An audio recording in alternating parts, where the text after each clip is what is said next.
자, 여러분, 머릿속에 한번 그림을 그려보세요. 광활한 땅, 그 땅의 젖줄, 그 땅의 지배자, 그리고 그 앞에 선 한 남자. 그리고 이 모든 곳의 정점, 바로 마지막 밤입니다. 자, 이 마지막 밤이라는 거대한 드라마의 무대를 제대로 이해하려면요, 먼저 지도를 한번 봐야 합니다. 바로 여기가 나일강이 바다로 흘러드는 그 유명한 삼각주, 그러니까 고대 이집트 문명의 심장부라고 할 수 있는 곳이죠. 오늘 이야기는요, 엄청나게 넓은 지역에서 벌어지는 게 아니에요. 아주 좁고 구체적인 공간입니다. 여기 지도 동쪽 끝에 보이는 고센 땅, 여기가 바로 이스라엘 백성이 노예로 살던 곳이고요.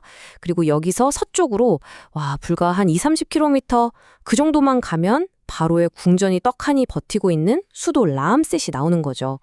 그러니까 모든 사건이 바로 이 숨막힐 듯이 가까운 두 공간 사이에서 벌어지는 겁니다. 정말 가깝죠? 그러니까 여기서 정말 극명한 대조가 보이는 거예요. 한쪽은 세계 최강 제국의 심장부, 권력의 중심지고요. 다른 한쪽은 억압받는 노예들의 땅인 거죠. 지도 위에서는 바로 옆 동네인데 실제로는 이건 결코 섞일 수 없는 두 개의 세계가 그냥 나란히 붙어 있었던 겁니다. 자, 이미 9번이나 재앙이 이집트를 휩쓰르고 지나갔어요. 그런데도 바로의 마음은 돌처럼 굳어 있었죠. 그래서 이제 모세는 마지막 그리고 가장 끔찍한 재앙을 선포하게 됩니다. 이 10번째 재앙의 내용은요, 정말이지 서늘할 만큼 명료하고 절대적이에요. 왕좌에 앉은 바로의 맏아들, 그리고 저 밑바닥 감옥에 갇힌 죄수의 맏아들까지, 아니 심지어 가축의 첫 새끼까지, 그러니까 이집트 땅에 있는 모든 처음 난 것은 모조리 죽는다, 이런 선언인 거죠. 단 하나의 예외도 없었습니다. 바로 여기가 이 이야기의 핵심, 그리고 가장 큰 미스터리입니다. 여러분 한번 생각해 보세요.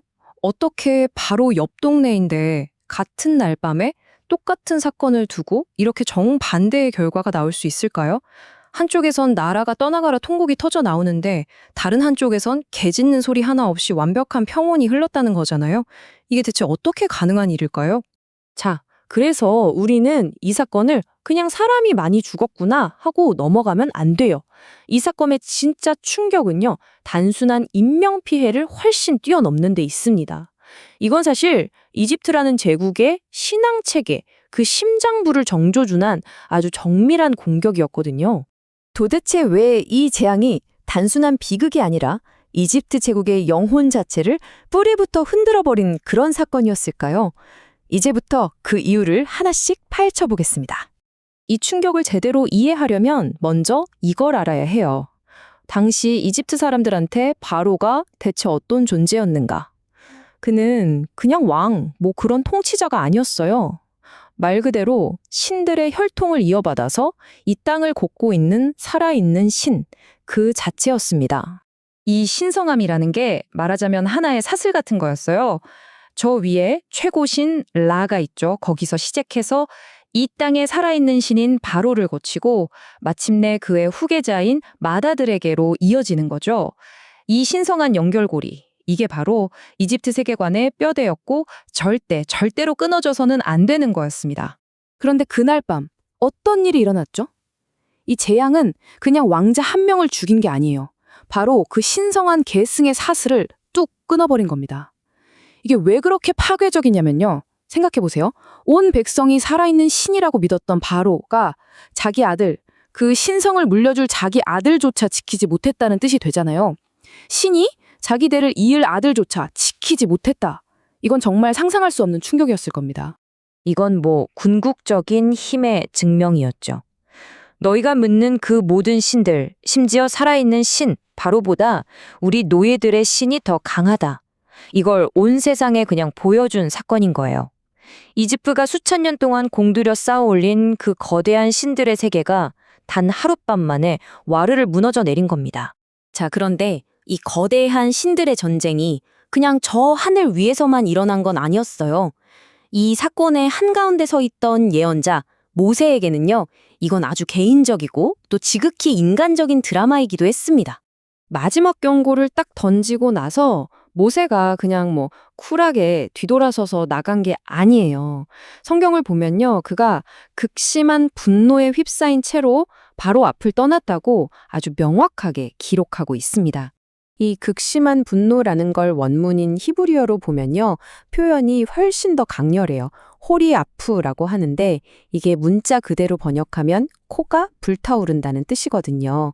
옛날 히브리 사람들이 정말 격렬한 분노를 표현할 때 쓰던 가장 생생한 표현인 거죠. 9번이나 약속을 어기고 그 끝없는 완고함 앞에서 마침내 인간 모세의 분노도 폭발해버린 겁니다.